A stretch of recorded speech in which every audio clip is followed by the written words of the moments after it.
Mes amis, bien le bonsoir. J'ai eu honte d'acheter ce livre, regardez. J'ai trouvé dans un supermarché ce livre, Greta Thunberg. D'accord? Donc c'est un livre pour enfants. Et en fait, voilà, ça parle de climat, ça parle de Greta qui fait la grève, d'accord? Arrêter le CO2, n'est-ce pas? Je sais pas comment on va faire, à moins de dépopuler la Terre. Je vois pas trop comment on va faire, hein. Peut-être c'est ça le projet, moi j'en sais rien, d'accord? Donc voilà, il y a même des fois, c'est écrit en suédois et tout, n'est-ce pas? Donc, ce qui est terrible avec ce genre de livre, c'est que on les met entre les mains des enfants sans leur dire que c'est des pamphlets politiques, c'est des pamphlets orientés, c'est des pamphlets militants. Ce n'est pas, ce n'est pas juste une histoire neutre, c'est pas juste une information qui est livrée comme ça. C'est du militantisme politique qui est dissimulé ici sous la forme d'un livre pour enfants. Et les enfants deviennent vraiment la cible de ce genre de choses. Par rapport au climatisme, je reçois énormément de messages sur le sujet. J'aimerais vous dire plusieurs choses. Il y a de nombreuses questions qui se posent. Premièrement, est-ce que c'est bien réel, cette histoire de changement climatique? J'ai des gens, oui, oui, non, mais j'ai vu, moi, derrière mon chalet. Ouais, je sais, t'as vu derrière ton chalet. Donc, premièrement, est-ce que c'est bien réel? D'autant plus que ces gens-là, ces prophètes, ont changé leur histoire depuis très longtemps. Ils changent leurs histoires et leur terminologie sans arrêt.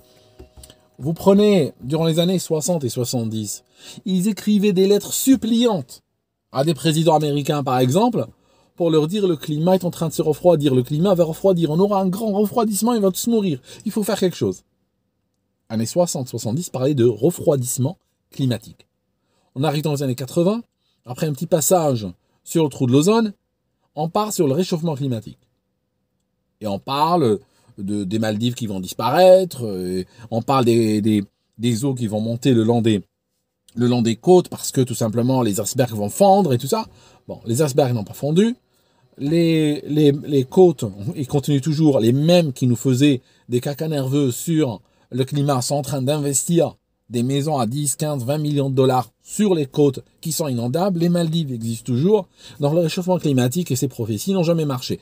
On peut regarder en ligne, on peut trouver facilement 50, 60, 80 prophéties qui ont été émises par des gens très sérieux, hein, enfin très sérieux en titre et en fonction.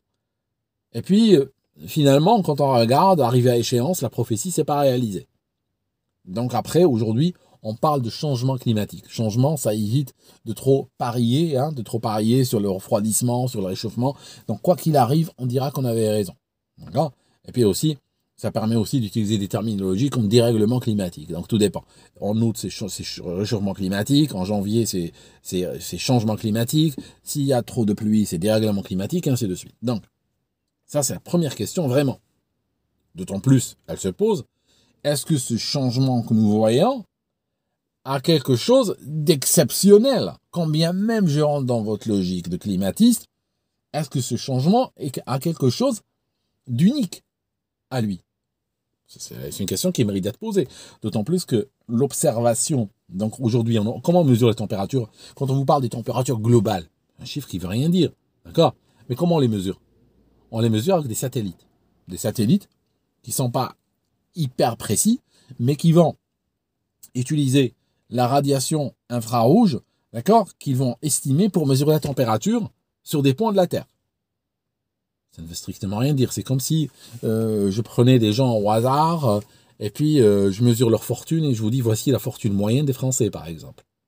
Ça n'a aucun sens. Et après, je vous dis oui, elle a augmenté ou elle a baissé.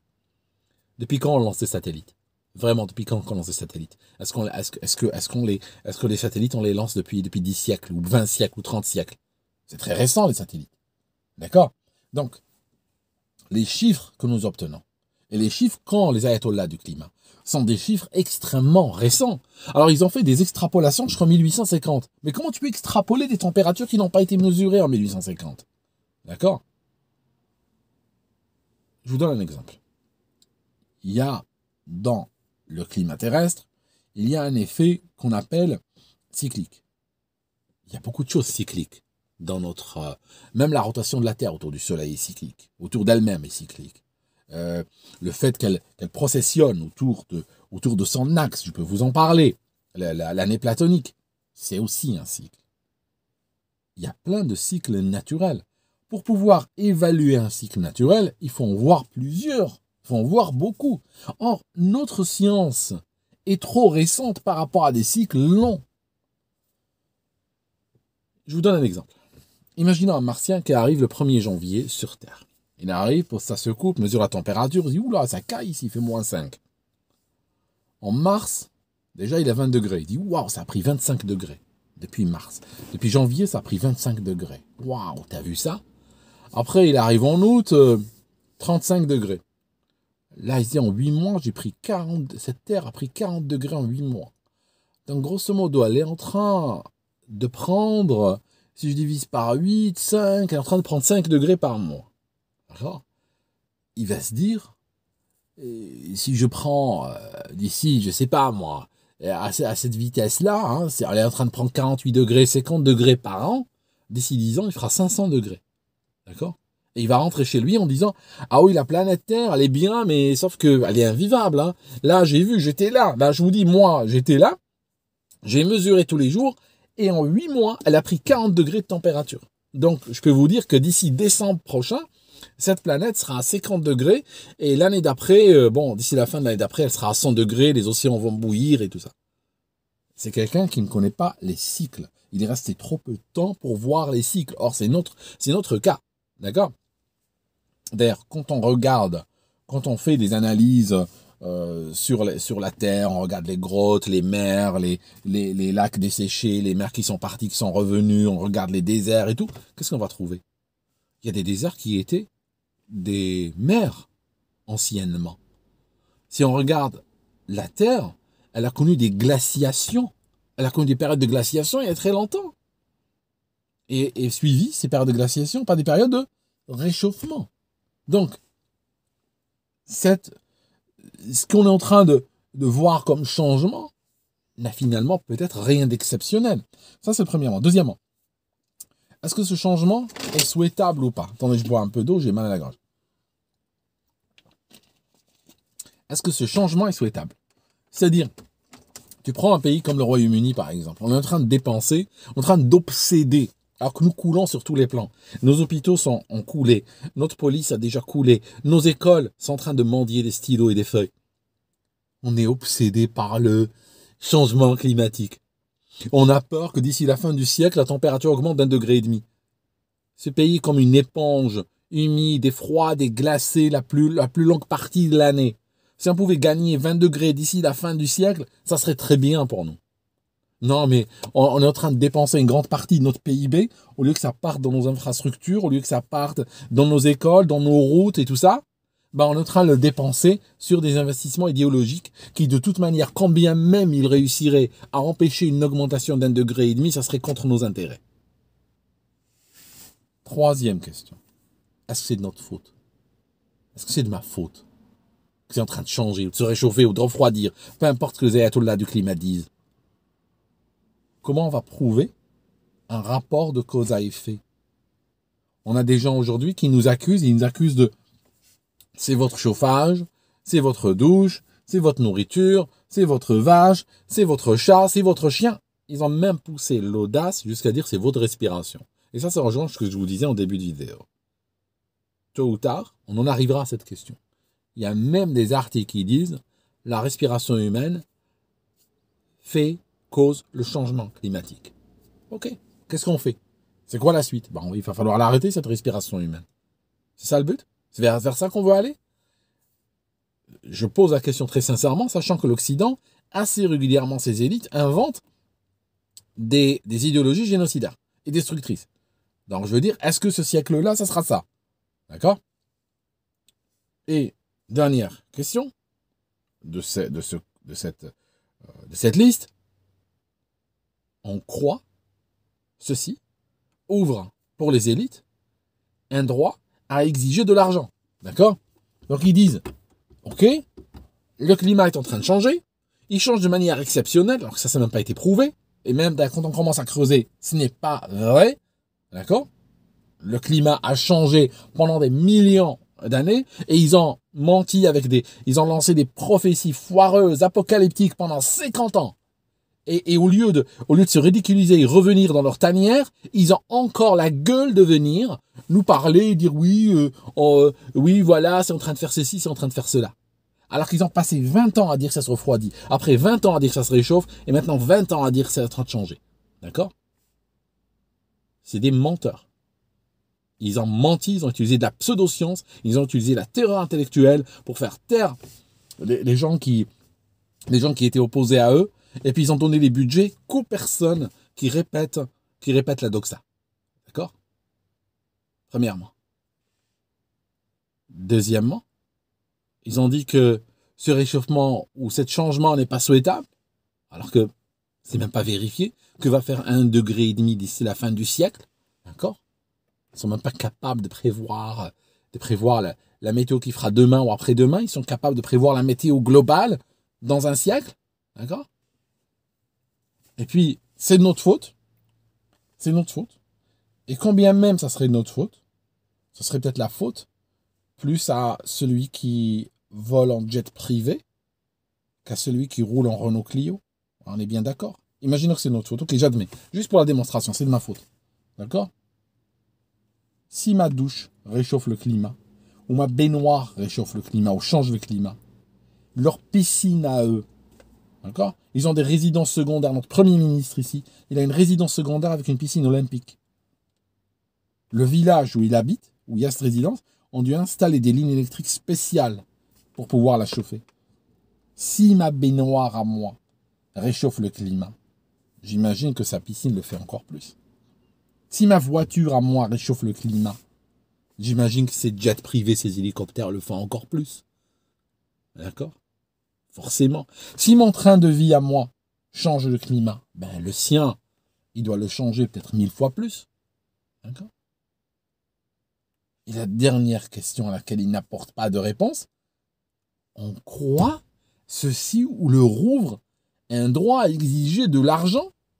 C'est-à-dire que on va te dire oui, c'est en train de se réchauffer ou de refroidir ou peu importe. Et puis l'instant d'après, ils ont pendu des lois, ils sont en train de te faire les poches. Et oui, ça c'est la taxe carbone. Voilà. Donc c'est bon, tu es en train de nous tuer tous, ben on te prend de l'argent. En quoi ceci, tout ce que j'ai raconté, quand bien même serait-il le vrai, en quoi ça leur ouvre un droit au dédommagement? D'accord? En quoi?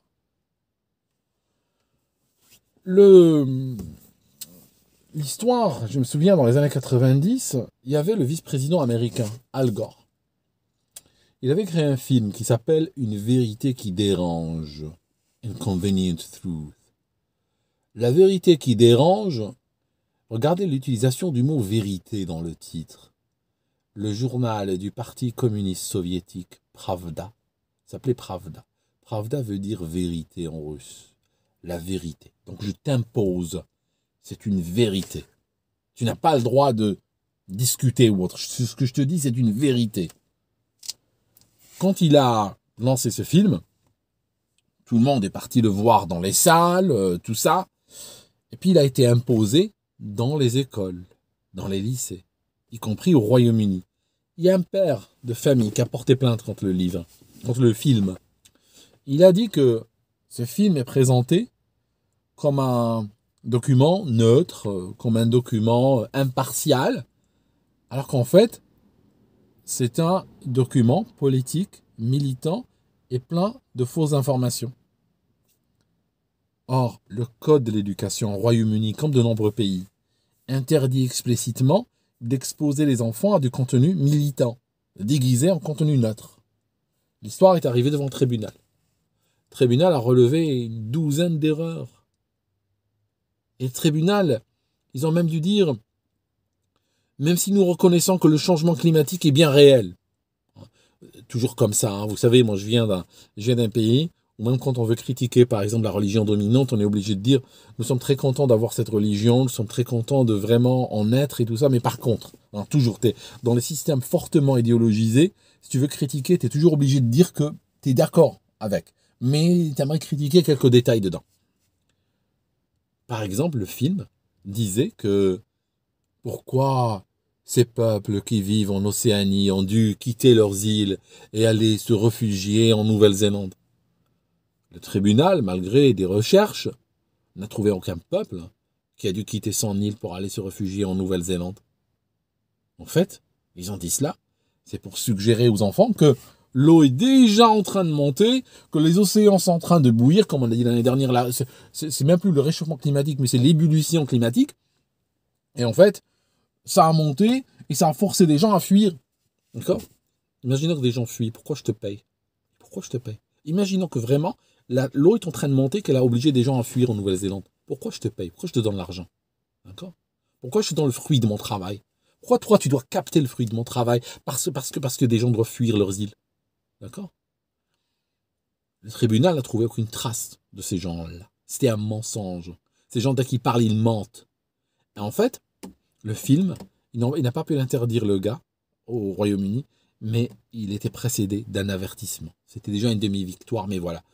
En attendant, Al Gore est devenu milliardaire et aujourd'hui, il est à la tête d'un fonds d'investissement. D'accord? Et puis, il brasse des milliards, le mec. Avec la peur. Ok? Voilà. Enfin, c'est atroce. C'est tout. Je vous laisse, mes amis.